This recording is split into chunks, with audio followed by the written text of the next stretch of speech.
CM Jagan bus యాత్రపై TDP నేత Anam Venkataramana Reddy counter ఇచ్చారు. CM Jagan పర్యటించే దారిలో బారికేడ్ల ఖర్చు ఎవరిస్తారని ప్రశ్నించారు.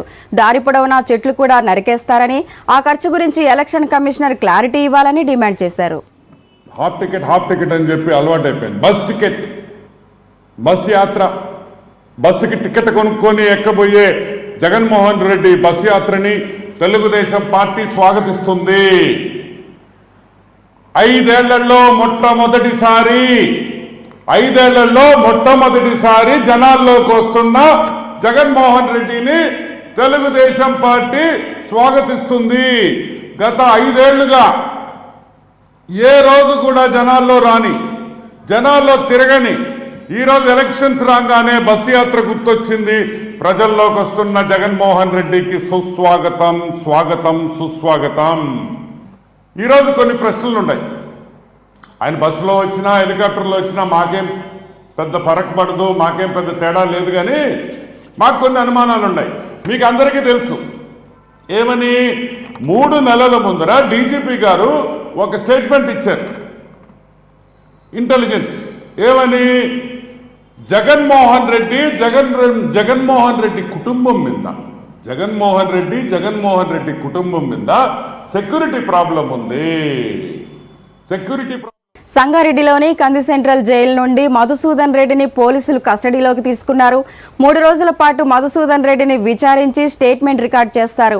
ఈ నెల 15న ఇల్లీగల్ మైనింగ్ చీటింగ్ కేసులో మధుసూదన్ రెడ్డిని పోలీసులు అరెస్ట్ చేసిన విషయం తెలిసిందే. మధుసూదన్ రెడ్డిపై 379, 447, 427, 409, 420 సెక్షన్ల క్రింద కేసు నమోదు చేశారు.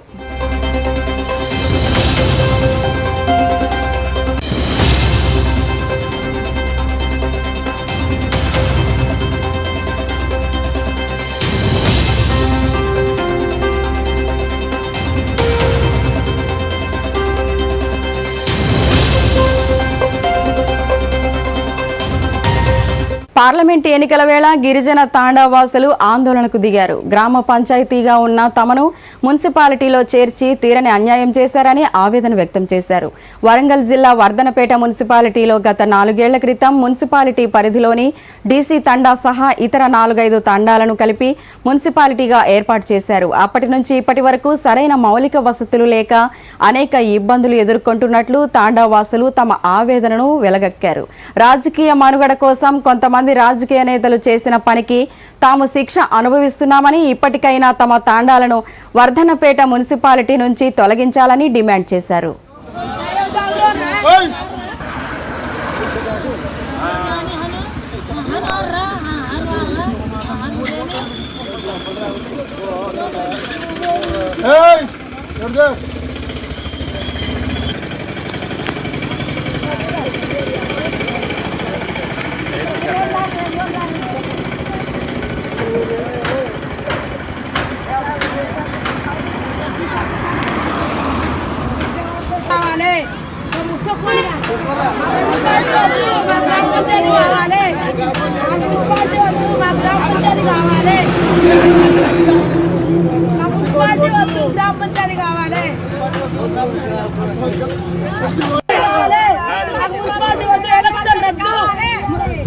అంటే మా